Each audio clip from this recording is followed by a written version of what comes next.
ko saabi mouvement ko nen mbima no saabi ɗum tan gendiyankoɓe kama dari ɗiɗen vraiment politique o gonɗo hannde par ce que base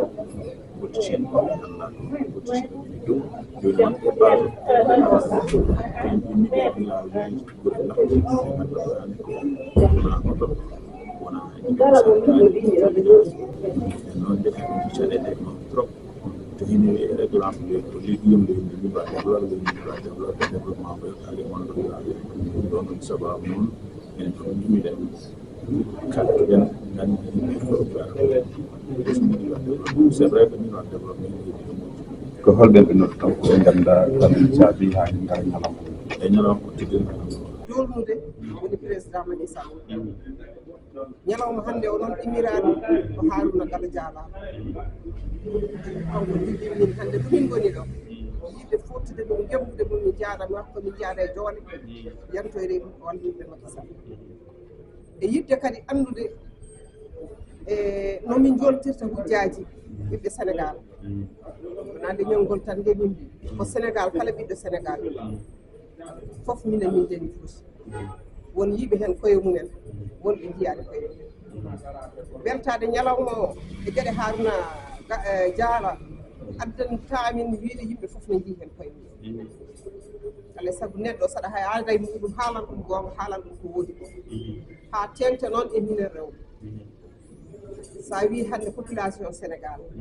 a woppi rewɓe a woppi ko heewi sa wi jeunesse a waasi ko heewi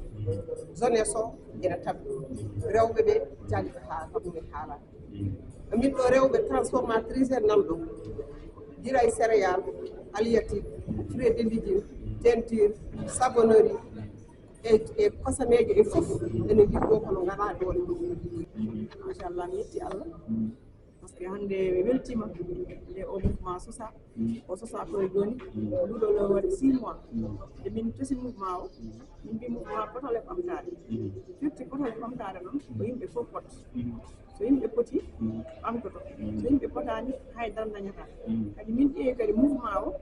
hannde e nder leydi Sénégal ko 46 département 14 région e dow abo par ce que hannde mouvement no waɗi doole mi waɗi sens mi waɗi mérite ɗum noon hannde min jaggi ni hannde min mbaɗa ensemble général min noddi bandiraɓe ɓe fof département ɗi fof nan ɗo machallah min beltini no feewi e kadi minen vision amen mouvement politique on yiye mouvement développement mouvement politique noon e développement yaaji hannde sa yi mbaɗe mouvement o min jooɗi ha ɓoyi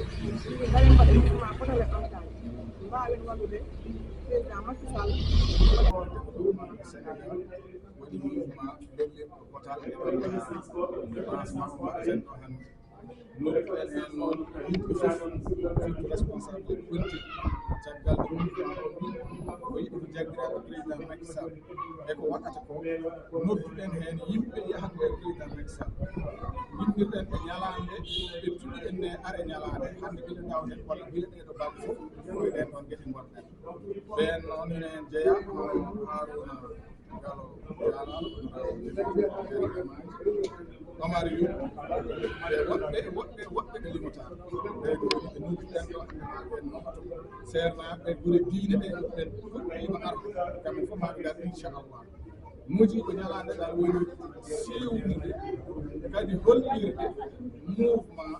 pour la démocratie et le développement du Sénégal hollirde potale ɓamtare ganduɗa en darnino nde jewni joɗɗum wona lebbi nde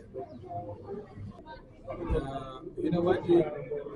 remoɓe ina waɗi goɗɗum ina waɗi leƴƴi fof kono vraiment minen ɓe ganduɗa minen Allah heynini mouvement o Harouna min ɓuuri ɓaɗo walla tawde min jetti tan ko kam min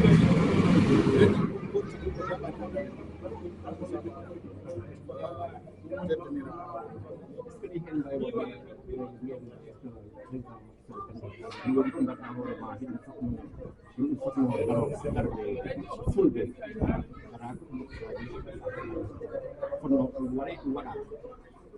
en andi noon mouvement o kanko mouvement politique mouvement o yahani leñam kono enen ayna mbiyaten siko en dañi caɗele ko ayna mbiyaten caɗele aynaka kam leyi e dow ɗum leyiɗa dari e dow ɗum dariɗa jooɗi e dow ko jooɗiɗa ina waɗi kono noon eɗen nganndi no ñalaande waawa daw hannde tan nde hanto hannde ko ɗum addi noon kala ko satti heen wona o mouvement mo darnuɗen siko waɗi ni waɗi eɗen heen mbaawi feere haa kala ɗo caɗeele ngoni ɓe tini anani hannde kala département mi wiyaani région de kala département gonɗo e sénégal annda woni ɗo e o saha so jeeyi haa présentation waɗa ma anndu o ɓuri woɗɗo hannde gila usuy en Bounkiling en Sédhiou en Matam en ñaani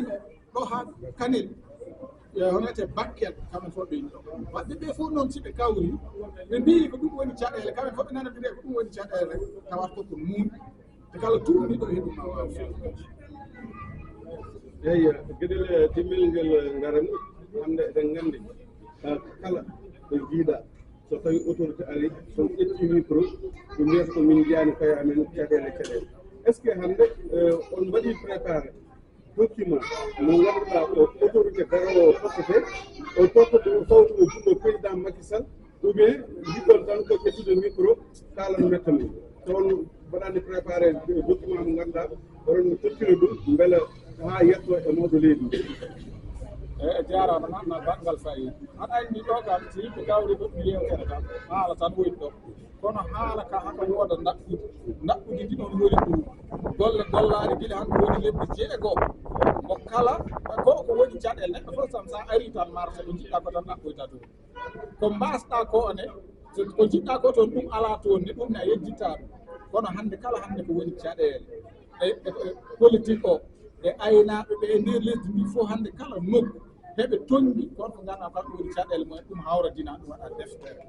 nden deftere ma en nde tottu ɓen ɗo ɓe ginnuɗen mbiɗen koɓe arooɓe si Allah jaɓi mbeɗen ɓe nden ɗon deftere ɓe naɓana président de la république wiya ɓe ko ɗum ɓe ko ɗum caɗele tawanne koko goom sabu hannde yimɓe ɓe arɓe ɗo hannde wona yimɓe weeɗaɓe temeɗɗe ɗiɗiji wona yimɓe loyanaaɓe autoji wona ndiga ko kamen mbaɗi e kaalisaji mumen ɓe joni